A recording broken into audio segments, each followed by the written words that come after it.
আমি বৰ গৌৰৱেৰে ক'ব বিচাৰিছোঁ যে ডক্টৰ হিমন্ত বিশ্ব শৰ্মাদেৱ অসমৰ মুখ্যমন্ত্ৰীয়ে সন্মুখৰ পৰা নেতৃত্ব লৈ আমাৰ যি সদস্য নৱীকৰণ আৰু ভৰ্তিকৰণৰ যি অভিযান সেই অভিযানৰ নেতৃত্ব লৈ ভাৰতৰ ভিতৰতে শীৰ্ষস্থান লভিবলৈ আমি ভাৰতীয় জনতা পাৰ্টি অসম প্ৰদেশ সক্ষম হৈছোঁ।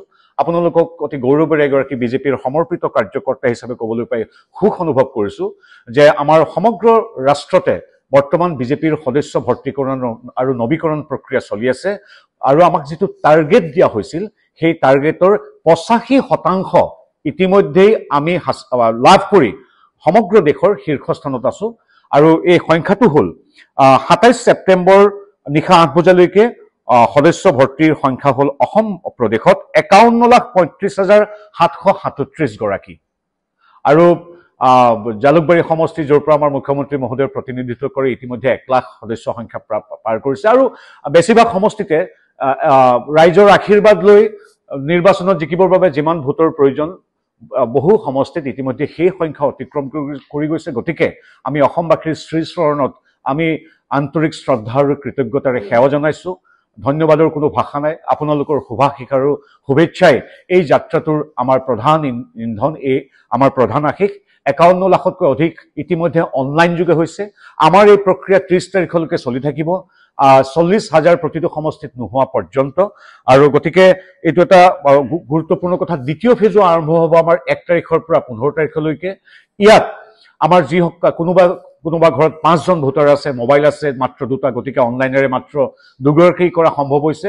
গতিকে বাকী যিসকল থাকি গৈছে, কাৰোবাৰ হাতত যদি স্মাৰ্টফোন নাই, কাৰোবাৰ যদি সিদিনাখন কোনোবা আমাৰ সদস্য যাওঁতে ৰিচাৰ্জ নাছিল, কাৰোবাৰ যদি মোবাইল নেটৱৰ্ক বেয়া আছিল, এনেধৰণৰ যিসকল আমাৰ শুভাকাংক্ষী সদস্য আছে বা শুভাকাংক্ষী ব্যক্তি আছে, তেওঁলোকৰ সদস্যতাৰ বাবে আমি 1 তাৰিখৰ পৰা 15 তাৰিখলৈকে অফলাইন যোগে অৰ্থাৎ আমি ফৰ্ম ফিল আপ কৰি আমি সদস্য ভৰ্তিকৰণ কৰিম।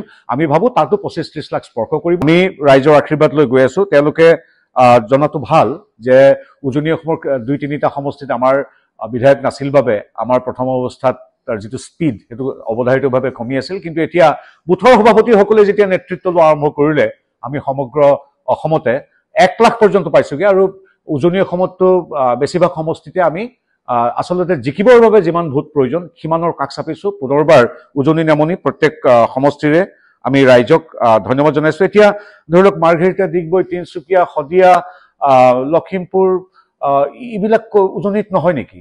আজি শিৱসাগৰ জিলাত আমি আজি সন্ধিয়াৰ ভিতৰত 40,000 অতিক্ৰম কৰিম। ইতিমধ্যে নাজিৰাত 50,000 অতিক্ৰম কৰিলোঁ। আজি সন্ধিয়া আমি 40,000 অতিক্ৰম কৰিম মৰিয়নি, তিতাবৰত।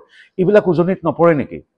আজি কি কয় থাউৰা ডিমৌ সমষ্টিত আমি 50,000 স্পৰ্শ কৰিছোঁ। এইবিলাক উজনিত নপৰে নেকি? গতিকে ক'বলৈ একো কথা নাই কাৰণে তেওঁলোকে সম্পূৰ্ণ হতাশাগ্ৰস্ততাত ভুগিছে।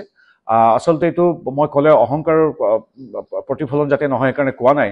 তেওঁলোকে আচলতে ক'বলৈ একো নাই। তেওঁলোকে এতিয়া ক'বলৈ একো নাই কাৰণে ছেমিকণ্ডাক্টৰ প্ৰকল্পৰ বিৰুদ্ধাচৰণ কৰিছে। তেওঁলোকে অৰুণোদয় আঁচনি উঠাই দিম বুলি কৈছে।